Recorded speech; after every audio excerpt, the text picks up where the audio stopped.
everyone. I have 20 minutes to talk about trends in the world of work. I have 39 slides.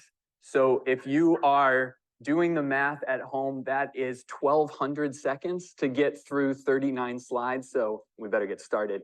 My name is Matthew Confer. I'm the VP of Strategy at Ability. We are an experiential learning company based in Austin, Texas. Every year, we do a presentation on work trends. And this year, we broke the presentation into two topics: trends around where we work and trends around how we work. Let's start with where we work. And for that, I want to start the conversation talking about a specific company. So this is a company that made the decision this year to bring people back to the office.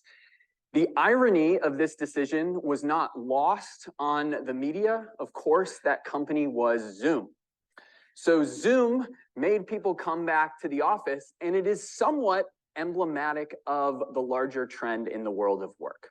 So work from home days are really starting to level off. At the onset of 2020, the numbers got about as high as 60% of all days worked in America were worked from home. Recently, the number has settled in around 35% and stabilized. It might surprise you to find out that actually relatively few workers work from home full time. Only about 12% of the workforce, according to the National Bureau of Economic Advisors, works from home full time. It might not surprise you to find out that there are definitely some trends in that from an industry perspective. So if you work in the technology industry, or you work in the finance industry, or the professional services industry, you are more likely to have a higher propensity of your days worked from home. There's a little bit of a disconnect going on though. So LinkedIn every year does a survey of individuals that are looking for a new job. And they ask them, what is the most important thing to you when you are looking for a new job? Unsurprisingly, number one is compensation and benefits. But number two is flexibility to work when and where I want. And this answer has been steadily rising in the survey. I mentioned at the onset that we are an organization that does learning and development. So obviously I love the fact that opportunities to develop new skills is also on the list. But let's talk a little bit about that disconnect that's happening. So you have workers returning to the office, but you have workers who are looking for new jobs saying that flexibility is of paramount importance to them. So what are companies doing? Well, companies are getting abundantly creative. This year, a lot of companies rolled out something akin to what is referred to as work from anywhere weeks. Who's familiar with work from anywhere weeks? All right, so these are weeks where you as an employee have the opportunity to work from anywhere. You can work from home, you can work from Thailand. And if you had an in-office requirement, let's say 2 days a week in office, you do not have to take PTO in these specific work from anywhere weeks. The number of companies that are rolling this out or talking about it is pretty impressive, and the list continues to grow. Here's something else that's pretty interesting. Employees have the option to use them whenever they want, as long as they get managerial approval. What might not surprise you is that a lot of the companies that are talking about this are rolling this out alongside of more stringent requirements to come into the office. I'm going to make some predictions at the end of the presentation, so I'm going to come back to work from anywhere weeks, but I want to close this section with two graphs. So this looks at downtown office occupancy of the major metro areas around America. It sets the baseline at 100% occupancy at right around early 2020. And then it says how occupied are downtown office districts. And what you notice is a couple of things. One thing is occupancy is up from 2021 and up from 2022, but it is starting to stabilize, and it's starting to stabilize around 45 to 55% occupancy in most of the downtown major metro areas.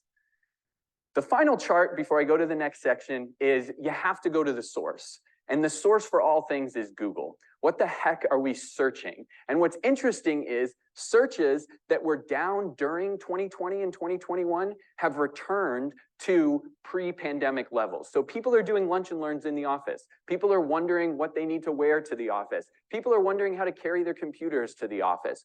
Overall, it's a trend of we're back to work in the office, and there's some flexibility that needs to be figured out. And I'm going to come back to this. Let me talk a little bit about how we work, the second trend that we really want to amplify. And there is no way to talk in 2023 about how we work without talking about artificial intelligence. The sheer speed to which ChatGPT and other large language models took over is truly, truly breathtaking. Earlier this year, ChatGPT announced over 2 billion website views in a single month. To give you a sense of scale, that would make ChatGPT one of the top 20 most visited websites in the entire world. This is the point of the presentation, especially when you're talking about artificial intelligence, that you need to pause and you need to talk about the important things around risks and the perils of artificial intelligence. And newspapers and magazines from New York to Sydney have done this. This is also the point in the presentation that you need to give a lot of context for what is on the slide.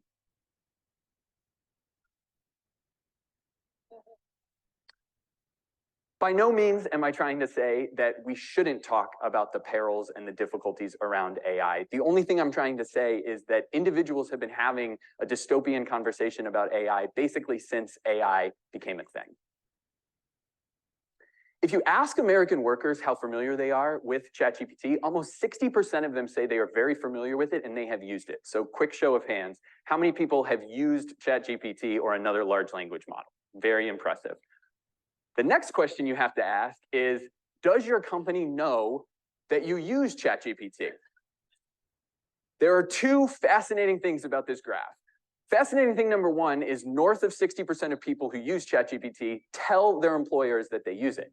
Fascinating thing number two is I would love to have a coffee conversation with the 21% of people that said kind of.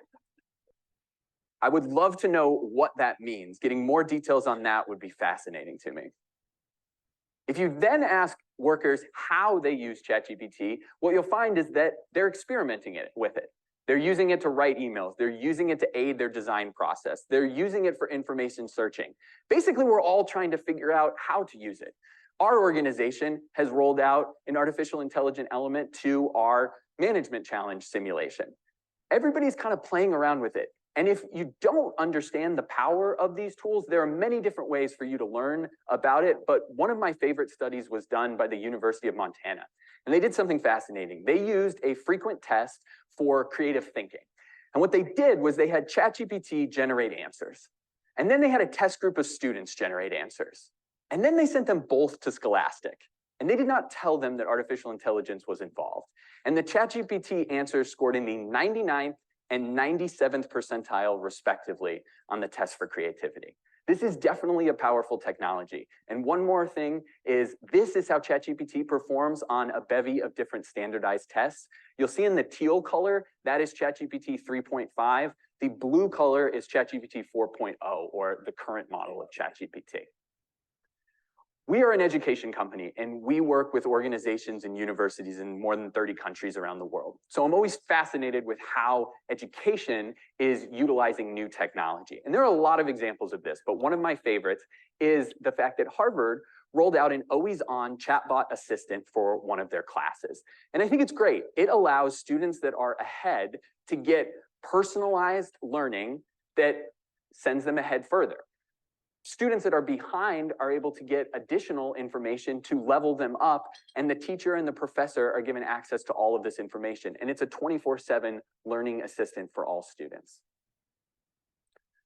One of my favorite studies is Microsoft's Works Trends report. So every year what they do is they look at tens of thousands of surveys, but then they also look at trillions of interactions with the Microsoft suite of service. So you're talking about Teams, Outlook, Excel, Word, how we use the products that power the business world.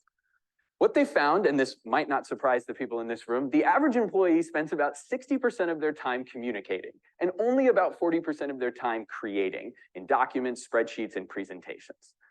This will definitely not surprise the people in this room. Almost 70% of people said that they don't have enough uninterrupted focused time during the workday to get what they need to get done. Here are the two AI statistics from this report. The first one is dystopian. Almost 50% of people surveyed said they were worried that AI will replace their job.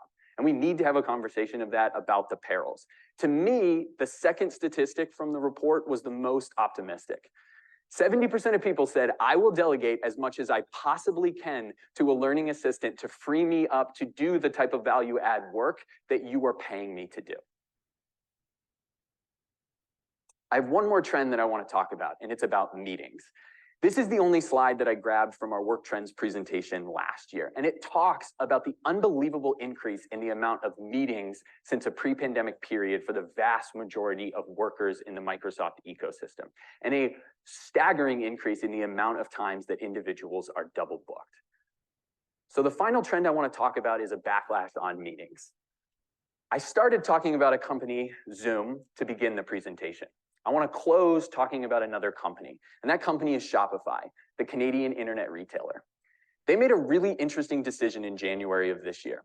They said that if you had a meeting that had more than 3 people, and it was a recurring meeting, that meeting was canceled automatically, taken off your calendar, and you had to proactively make the decision to put the meeting back on your calendar. What happened? Well, employees have spent about 1/3 less time in meetings. They've deleted over 300,000 hours of meetings, and the COO of Shopify said it was the thing that he has received more positive feedback than anything else that he has done in his time at Shopify. So what does a company that did this in the beginning of the year do in the middle of the year? Well, they completely doubled down on it, and they rolled out what they called the meeting cost calculator, which takes an estimate of average compensation at the firm, and when you book a meeting, you get a red icon right in front of you that says, this meeting will cost X dollars. And if you don't believe me, that's what it looks like. And you have to make the conscious decision to book the meeting. I'm going to make some predictions, as I mentioned at the end of this presentation, but before I get there, let me tell you some shocking stats about meetings. The average employee attends 62 meetings a month. Over 70% of senior managers believe meetings are unproductive and inefficient. 40% of workers have attended a meeting so long that it made them fall asleep, and said that on a survey, so you know the number is higher. Over half of remote workers think a majority of meetings just could have been an email. Around 83% of employees spend about 1/3 of their work week in meetings. And finally, almost half of employees consider meetings to be their biggest waste of time at work. All right, here comes the predictions. Predictions are a fool's errand. It is a lot easier to look back than look forward, but I'm going to try, and here we go. Prediction number 1, I believe we have reached an equilibrium state in terms of in-office, hybrid, and remote. If your company currently has a 2-day-a-week in the office policy, or your company is fully remote, it would surprise me if that changes dramatically in 2024 and beyond. Where I think the conversation is going to be happening is around work from anywhere weeks and other perks like it. Companies are going to have to figure out this disconnect where current employees and prospective employees are saying that flexibility matters, and they're going to figure out ways to get there without changing their in-office requirement. Prediction number 3 is that AI will be integrated, sometimes extremely loudly, into the products that we use every day and that we're comfortable with from a technology perspective. There is going to be fewer times that we are going to navigate to www.chatgpt.com. AI will be integrated into the products that we use.